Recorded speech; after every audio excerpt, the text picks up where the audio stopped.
धर्म और विज्ञानर समन्वय कुंभमेला। कुंभमेला भारतीय सनातन संस्कृति भली बहु पुरातन। देवासुर लड़ाई सहित कुंभमेला जोड़ी हो रही। इतिहास अनुसार देवासुर मिलित समुद्र मंथन अमृत बाहरिला। राक्षस माने देवता को परास्त कर अमृत निज पाखे रखिने। असुर मान अमृत को सुरक्षित स्थान को नहीं जावाई गुरु बृहस्पति योजना प्रस्तुत कले। से इंद्र पुत्र जयंत को पठेले। जयंत को सहयोग करने 4 जन देवता सहित जोगदेले। कलशरे थिबा अमृतर सुरक्षा और अमृत जेपरि चहली पड़ न जाए से चंद्र को पठागला। जयंत सहित गले निजे सूर्य देवता। तांकर काम थिला कलश को जेकोसी क्षति रक्षा करने, अर्थात पात्र जेपरि भांगी न जाऊ। बृहस्पति निजे राक्षसों को अटकाइबा काम नियोजित हेले। शनि जयंत उपर नजर रखा कार्य नियोजित हेले। जयंत लोभरे आसी जेपरि सबु अमृत पी न दियंतु सेथिपई एपरि योजना देवता माने प्रस्तुत करथिले। देवता माने असुरंक ठारू अमृत चोराई आनिले सत, किंतु 4 बूंदा अमृत पृथ्वी उपर पड़ीगला। जयंत अमृत नहीं पलि जाउथिया बेले राक्षस तांकर पिछा कले और संघर्ष हैला। संघर्ष समय जेउठारे अमृत पड़ीथिला सेई 4टी स्थान हेउची प्रयाग, हरिद्वार, उज्जयिनी और नासिक। समस्त स्थान पवित्र नदी निकट में अवस्थित। नासिक अरुण और वरुण नदीर संगम स्थल जेउठारू गोदावरी नदीर आरंभ होइछि। हरिद्वार गंगा नदी कूल एवं प्रयाग गंगा, जमुना और सरस्वती नदीर संगम स्थल अवस्थित। उज्जयिनी शिप्रा नदी कूल अवस्थित। अमृत चोराइवाई जयंत सहित सूर्य, चंद्र, शनि और बृहस्पति जाइथिबारु सेही ग्रह मानक अवस्थान अनुसार कुंभर स्थान और समय निरूपण करा जाए। चैत्र मासरे जेबे गुरु और शनि कुंभ राशि रे एवं सूर्य मेष राशि रे अवस्थान करते, ठीक से समय हरिद्वार रे कुंभमेला आयोजित हुए। चैत्र मासरे जेतेबेले गुरु सिंह राशि रे और सूर्य मेष राशि रे अवस्थान करती सेतेबेले उज्जयिनी रे कुंभमेला अनुष्ठित हुए। भाद्रव मासरे सूर्य और बृहस्पति सिंह राशि किंबा चंद्र, सूर्य और बृहस्पति 3 देवता जेतेबेले अमावास्या कर्कट राशि रहती सेतेबेले नासिक रे कुंभमेला अनुष्ठित हुए। जेतेबेले माघ मासरे बृहस्पति मेष बा वृष राशि अवस्थान करती एवं सूर्य और नवचंद्र मिशी शनि मकर राशि अवस्थान करती, ठीक सेतिकी बेले प्रयाग रे पूर्ण कुंभ अनुष्ठित हुए।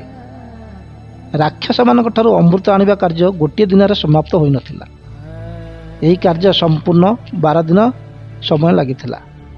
देवता मानकर गोटे दिन पृथ्वी पई गोटे वर्ष समान बोली शास्त्र रे उल्लेख अछि। अन्य एक विषय हेउची देवगुरु बृहस्पति गोटे राशि रे 1 वर्ष रुहंती। 12टी राशि भ्रमण करिया पई तांको 12 वर्ष लगी जाए। बृहस्पति के गति अनुसार 12 वर्ष रे थरे प्रयाग रे त्रिवेणी संगम रे कुंभमेला हुए, जहाकू पूर्ण कुंभ कुआ जाए। 12टी पूर्ण कुंभ अर्थात 144 वर्ष रे थरे महाकुंभ अनुष्ठित हुए। चलित 2025 कुंभमेला महाकुंभ अटे।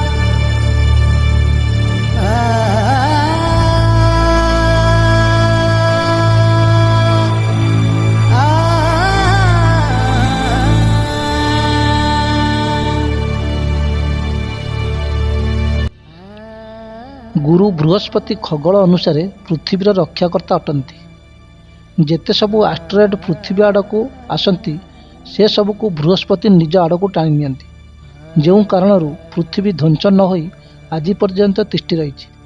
मानव सभ्यता बंची रही। बृहस्पति आकार में बहुत बड़ होइतिबा कारण तांकर गुरुत्व आकर्षण शक्ति पृथ्वी ठाରୁ अधिक। आकर्षण शक्ति अधिक होइतिबा कारण पृथ्वी आड़ को आसुथिबा बड़ बड़ आस्ट्रॉयडर गति परिवर्तन हो जाए। महाजागतिक शक्ति द्वारा पृथ्वी रे ध्वंसलीला संभव हुए नहीं। गुरु बृहस्पति को श्रद्धा निवेदन कुंभमेला ଭବ୍ୟ ଓ ଦିବ୍ୟ ସ୍ୱରୂପରେ ପାଳିତ ହୋଇ ଆସୁଛି। ବୈଦିକ କାଳଖଣ୍ଡ ପରେ କୁମ୍ଭମେଳାକୁ ସର୍ବାଧିକ ଜନପ୍ରିୟ କରାଇଥିବା ବ୍ୟକ୍ତି ହେଉଛନ୍ତି ଆଦି ଶଙ୍କରାଚାର୍ଯ୍ୟ। କୁମ୍ଭମେଳା କେବଳ ଶାସ୍ତ୍ର ଭିତ୍ତିରେ ସୀମିତ ନୁହେଁ, ଏହା ଭାରତ ଓ ଭାରତ ବାହାରେ ମଧ୍ୟ ପରିଚିତ। ଅଥର୍ବବେଦରେ ଚତୁର୍ଥ ମଣ୍ଡଳର 34 ସୂକ୍ତରେ ଓ 19 ମଣ୍ଡଳର 53 ସୂକ୍ତରେ କୁମ୍ଭ ଶବ୍ଦ ବ୍ୟବହାର କରାଯାଇଛି। ମହାଭାରତର ଅସ୍ତିକା ପର୍ବ ଓ ତୀର୍ଥଯାତ୍ରା ଖଣ୍ଡରେ ପ୍ରୟାଗରାଜର ସ୍ନାନର ମହତ୍ତ୍ୱ ବର୍ଣ୍ଣନା କରାଯାଇଛି। ପଦ୍ମପୁରାଣ ଅନୁସାରେ କୁମ୍ଭମେଳା ସମୟରେ ସଙ୍ଗମ ସ୍ଥାନ ମୋକ୍ଷ ପ୍ରଦାନ କରିଥାଏ। ମତ୍ସ୍ୟ ପୁରାଣରେ ମଧ୍ୟ ସମାନ ବର୍ଣ୍ଣନା ଦେଖିବାକୁ ମିଳିଥାଏ। ହର୍ଷବର୍ଦ୍ଧନଙ୍କ ରାଜତ୍ୱ କାଳରେ ଚୀନ ପରିବ୍ରାଜକ ହୁଏନ୍ସା ଭାରତ ଭ୍ରମଣ କରିଥିଲେ। ତାଙ୍କ ଭ୍ରମଣ ବୃତ୍ତାନ୍ତରେ ମଧ୍ୟ କୁମ୍ଭମେଳାର ଉଲ୍ଲେଖ ଅଛି। 2017ରେ ୟୁନେସ୍କୋ କୁମ୍ଭମେଳାକୁ ମାନବତାର ଅମୂର୍ତ୍ତି ସାଂସ୍କୃତିକ ପରମ୍ପରା ସୂଚୀରେ ସାମିଲ କରିଛି। योग के बाद कुंभ का मेला भी दुनिया में भारत की बड़ी पहचान बन गया है। यूनेस्को ने कुंभ के मेले को मानवता की अमूर्त सांस्कृतिक धरोहर के तौर पर मान्यता दी है।